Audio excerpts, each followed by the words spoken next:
在过去的几十年中，世界上出现了各种各样的反舰导弹，但美国海军唯独对它情有独钟。这款亚音速反舰导弹究竟有什么样的魅力，才让美军如此喜爱？今天火力军就来与大家聊一聊这款最经典的反舰导弹 AGM-84 鱼叉。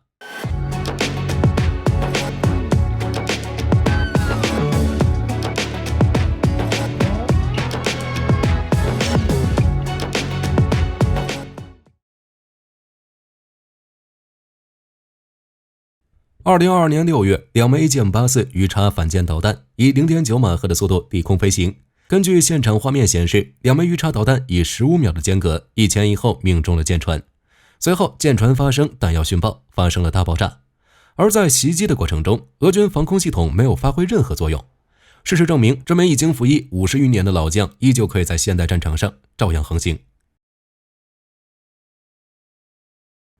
二战结束后，美国保留了大量水面舰艇。其实，在一开始，美国是不打算发展反舰导弹的，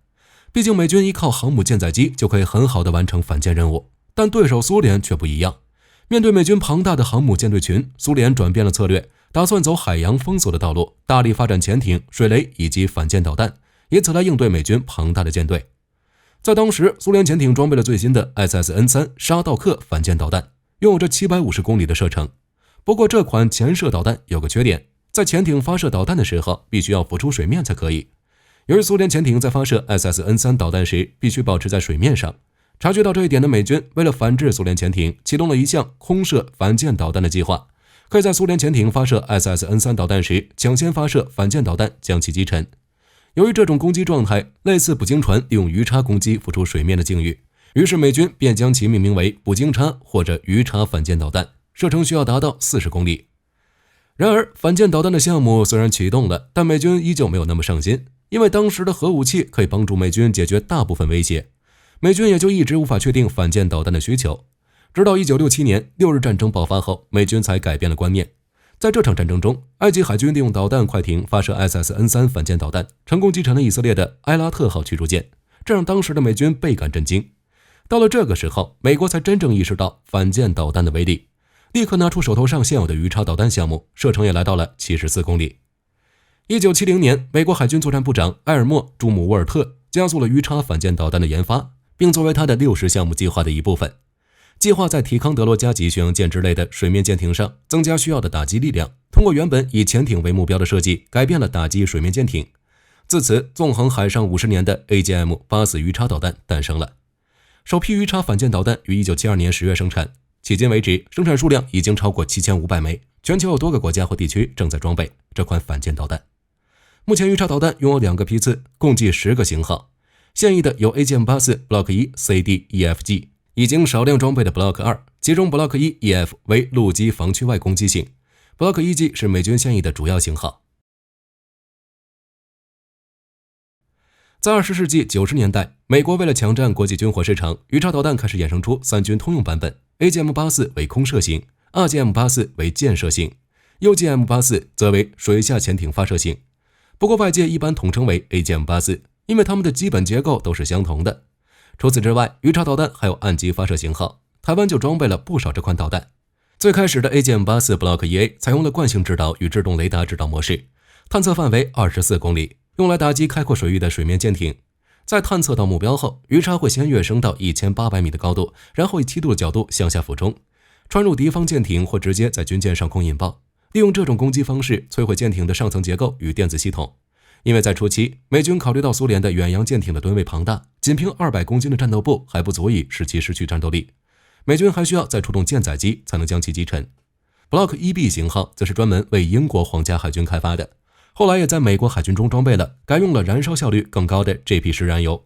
使得该型号的射程增加到了130公里。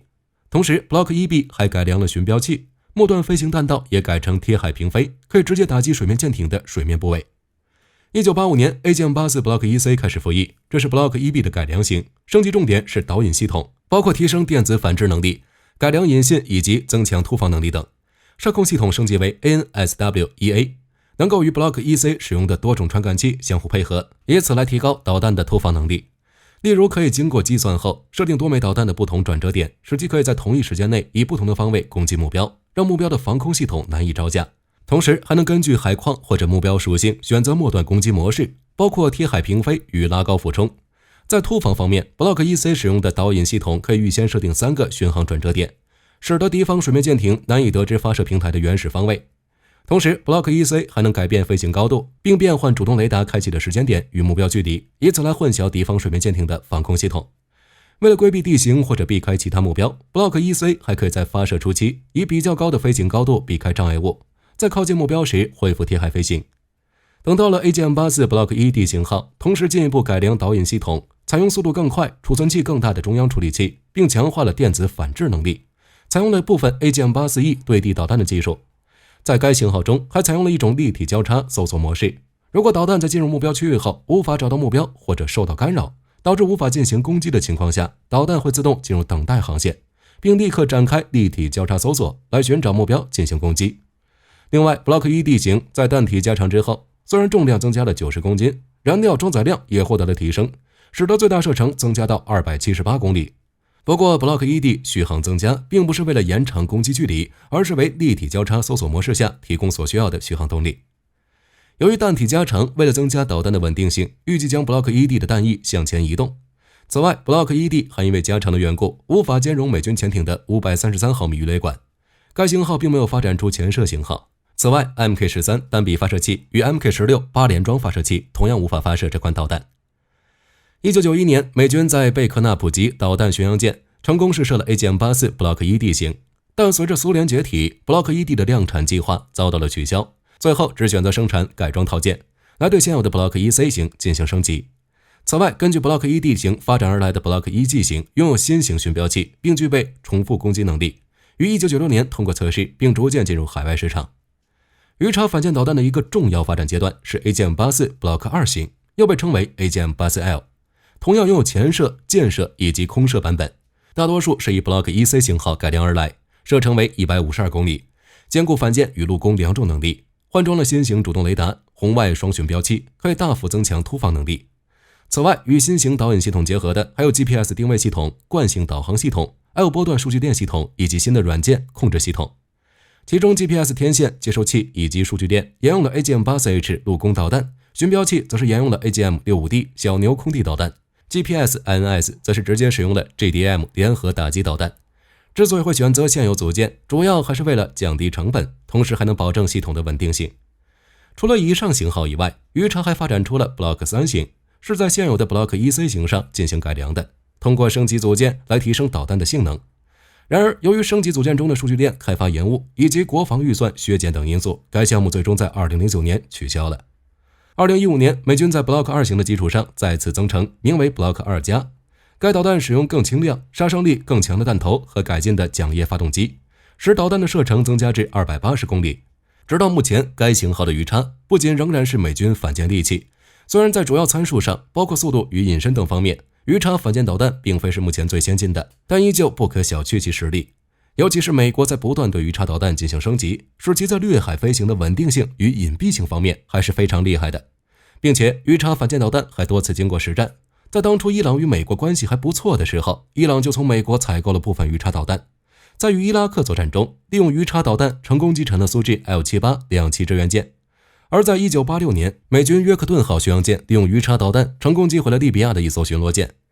1988年，美军 A6E 舰载机利用2枚鱼叉反舰导弹成功袭击了伊朗的海军萨汗号护卫舰。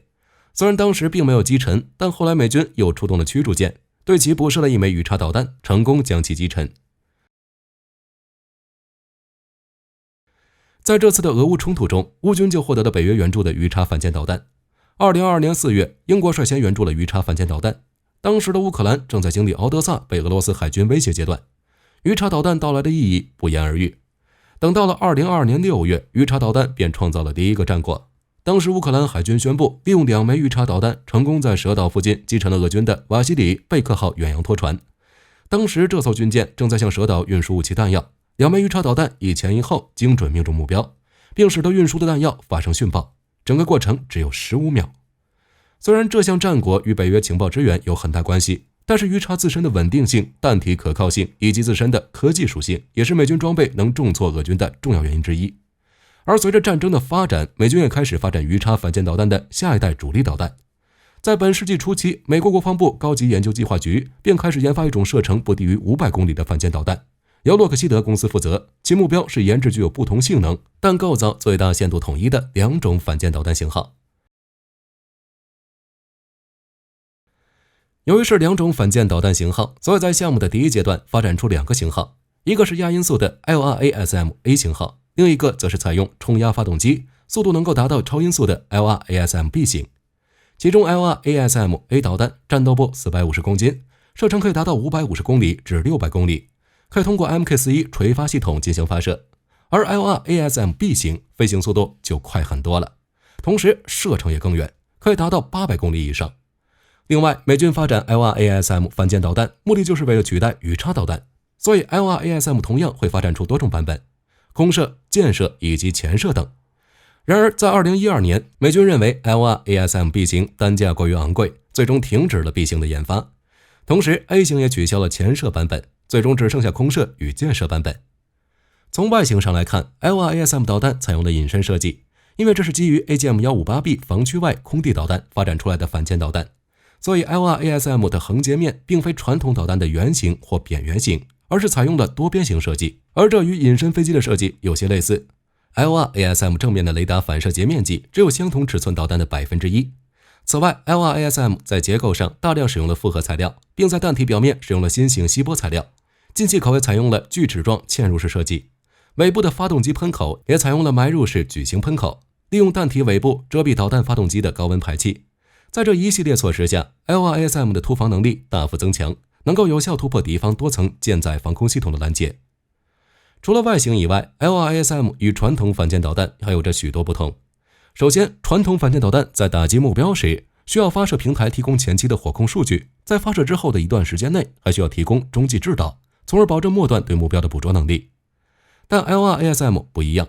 因为 LRASM 使用了人工智能技术，具有智能化态势感知、精准导航、飞行控制、精确打击以及多方向突击等能力，具备更强大的态势感知、目标识别以及自主决策能力，使其可以减少对监控侦察平台电子信息的依赖，能够独立侦测、判断并识别舰载作战群内的特定目标。LRASM 导弹在发射之后，会通过机载制导系统在战区上空自主巡航，自动捕捉目标。例如，在面对复杂的航母作战群目标时， LRASM 可以精确定位、自动识别，并主动攻击敌方航母等核心目标，并会根据不同舰艇的结构特征，自动攻击舰艇的薄弱部分，以此来达成一击毙命的效果。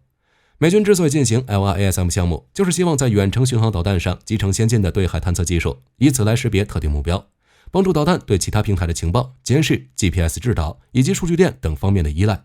使其能够在复杂的电子战环境中拥有更强的抗干扰能力。为此 ，BAE 公司为 LRASM 研发导引头与制导系统，使其具备抗干扰能力，同时还拥有自动匹配目标能力，让 LRASM 能够在各种作战环境下准确探测、攻击水面目标。作为一款远程反舰导弹，射程在550公里以上，还拥有多种空射版本、隐身能力与掠海平飞能力，同样拥有并且配备了400公斤以上的战斗部。毫不夸张地说，这是美军目前性能最完善的反舰武器了。如果硬说 LRASM 有什么缺点，那就是飞行速度有点慢，末段突防能力全靠航线规划与超低空飞行。2009年 LRASM 项目正式启动，2013年8月，美军成功在 B-1B 战略轰炸机上完成 LRASM 的试射。2017年7月，美军又在 FA-18EF 超级大黄蜂上完成首次试射。根据公开数据显示，由于 LRASM 与其原型 AGM-158 有很多共同点，都使用相同的主弹体，尺寸、重量也相当，所以 B-1B 战略轰炸机一次性可以携带24枚 LRASM， 而 B-52 战略轰炸机通过机翼挂架最多可以携带12枚，在内部弹舱装置了旋转发射器之后，携带数量可以达到20枚。至于超级大黄蜂这样的舰载机，则是可以携带2到4枚。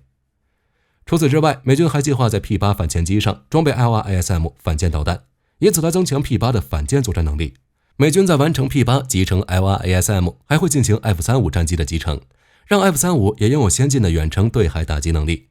当然，考虑到内置弹舱能容的问题， F-35 只能通过外挂的方式来挂载 LRASM 这种大型反舰导弹。好了，以上就是本期影片的全部内容了。你们觉得服役几十年的鱼叉反舰导弹，未来还能在战争中发挥出多大的实力？美军下一代的反舰导弹 LRASM 其真实实力究竟如何？都欢迎在评论区讨论一下。我是火力军，下期再见。